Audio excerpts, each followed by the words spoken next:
Tenga listo el tinto que ya vienen los huevos revueltos con la receta de la fórmula de Rodolfo Hernández, el primer outsider político que llegó a una final presidencial.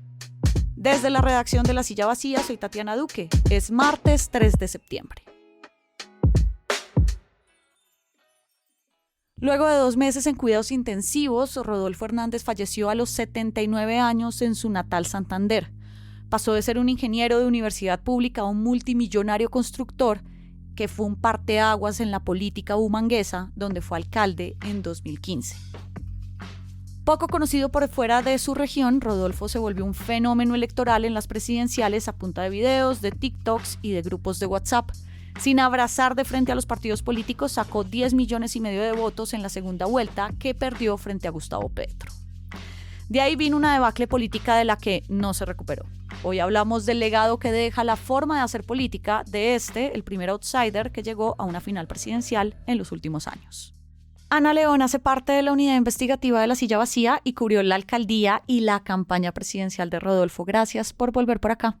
Hola Tats, gracias a ti como siempre por la invitación. Ana, ¿cómo fueron las últimas semanas de Rodolfo Hernández? En la UCI del Hospital Internacional de Colombia, en Piedecuesta, batallando contra el único desenlace al que le tenía miedo, ¿no? Así nos lo dijo en alguna de las entrevistas que le hicimos como candidato presidencial.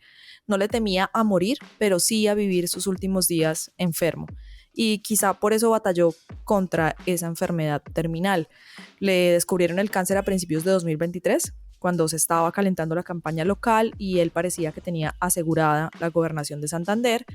Y cuando habla al respecto de esa enfermedad a mitad de año, lo cuenta como algo muy pasajero y que va a superar. Sin embargo, en esa primera batalla contra la enfermedad se enfrentó a operaciones y se ausentó prácticamente toda la campaña. Como pasó en la segunda vuelta presidencial, que desapareció de esa campaña que no duró más de 3 semanas. Sí, incluso más porque ni siquiera hizo videos en vivo.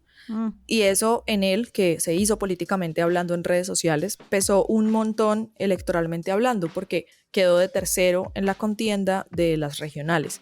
Y también dejó entrever que ese quebranto de salud era complejo, ¿no?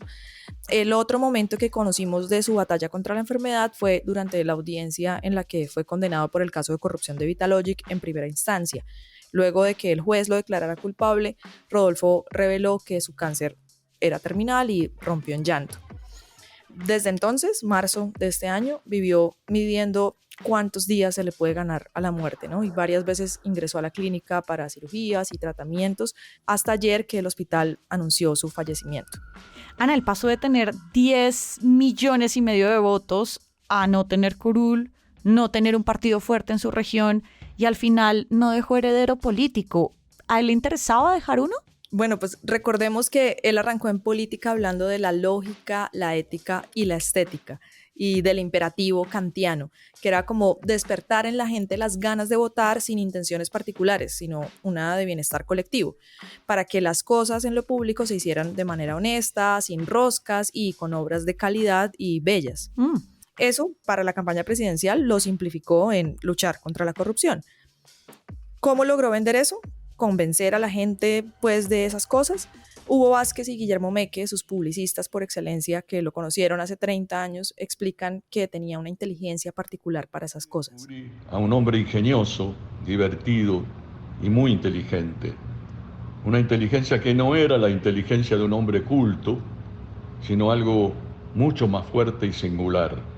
La inteligencia que da la intuición y el conocimiento de la vida. Sí, Rodolfo era un ser de un buen humor enorme, de gran sagacidad y de una visión desnuda y una visión inquietante de la realidad. Una experiencia extraordinaria haberlo conocido. Y sí, él quería que la filosofía política que lo llevó a la alcaldía de Bucaramanga trascendiera como un proyecto con vocación de poder, ¿no? Pues creó su partido político y todo. Pero la paradoja. El mismo talante que lo hizo llegar a ser casi presidente fue el que le impidió materializar un equipo que sostuviera esas banderas. Sí alcanzó a tener su partido, pero no funcionó como un colectivo en el que varios tienen voz, sino como una empresa en la que había empleados y él era el único que tomaba decisiones. Los que figuraban eran sus familiares o amigos y por eso incluso Marilyn Castillo, su ex fórmula presidencial, a la que le pagó un sueldo en campaña, lo demandó. Ana, ¿y para qué le alcanzó esa forma de hacer política? Bueno, en 2019 puso a su reemplazo en la alcaldía de Bucaramanga, con la votación más alta en la historia. También 4 concejales, 2 diputados, y en 2022 puso 3 congresistas, 2 por firmas y pues la otra Marilyn por el estatuto de oposición. Pero en ninguno de los casos fueron políticos que siguieron trabajando con él. Con la mayoría se peleó, la verdad. Ani, ¿qué crees que cambió con la política en términos específicos con la llegada de Rodolfo Hernández al escenario nacional? Creo que el aporte en política de Rodolfo Hernández fue primero en Bucaramanga, porque desde que ganó la alcaldía en 2015, las maquinarias no ponen alcalde. Digamos, él es un parteaguas para las campañas políticas que tenían por costumbre gastar miles de millones de pesos en bazares, tarimas, luces, lechonas y Maluma, como decía él mismo. Y ahora acá pues las campañas son de voto de opinión.